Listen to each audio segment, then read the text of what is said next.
এখন পর্যন্ত মেসির তোপে পড়তে হয়নি ইংল্যান্ডকে, তাই সেমিফাইনালে মেসির মুখোমুখি হওয়াটাই কেন্দ্রের জন্য মাথা ব্যথার কারণ। মেসি তার পুরো ক্যারিয়ারে ইংল্যান্ডের মুখোমুখি হননি, তাই মেসিকে রুখতে দলটাকে আশ্রয় নিতে হবে বাড়তি কিছু পরিকল্পনার, যেটা খুবই স্বাভাবিক। মেসির বিপক্ষে খেলাটাই যে অন্য যে কোনো দলের জন্য চ্যালেঞ্জিং, তার জন্য প্রতিপক্ষ আলাদা পরিকল্পনা করতে বাধ্য।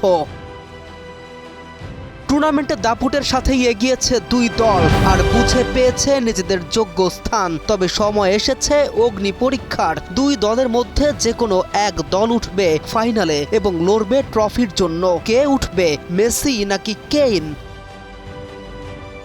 ইতিহাস বলছে আর্জেন্টিনা কখনোই সেমিফাইনালে হারেনি, বরং প্রতিবারই জিতেছে বিশাল ব্যবধানে। সেদিকটা ভেবে হয়তো কিছুটা নির্ভর থাকতে চাইবে স্কলানির শিষ্যরা। কিন্তু ফুটবল যে কাগজ কলমের নিয়মে চলে না, বরং প্রতিদিন কাগজ কলমের সকল রেকর্ডকে উল্টে পাল্টে দিয়ে লেখে নতুন করে। কেনরাও ছেড়ে কথা বলবে না। আমাদের উঠে দাঁড়াতে হবে।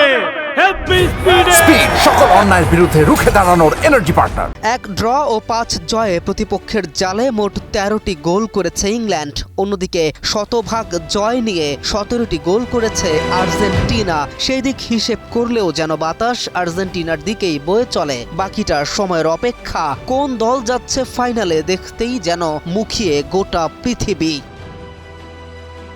কেম রাফিন, নিউজ 24।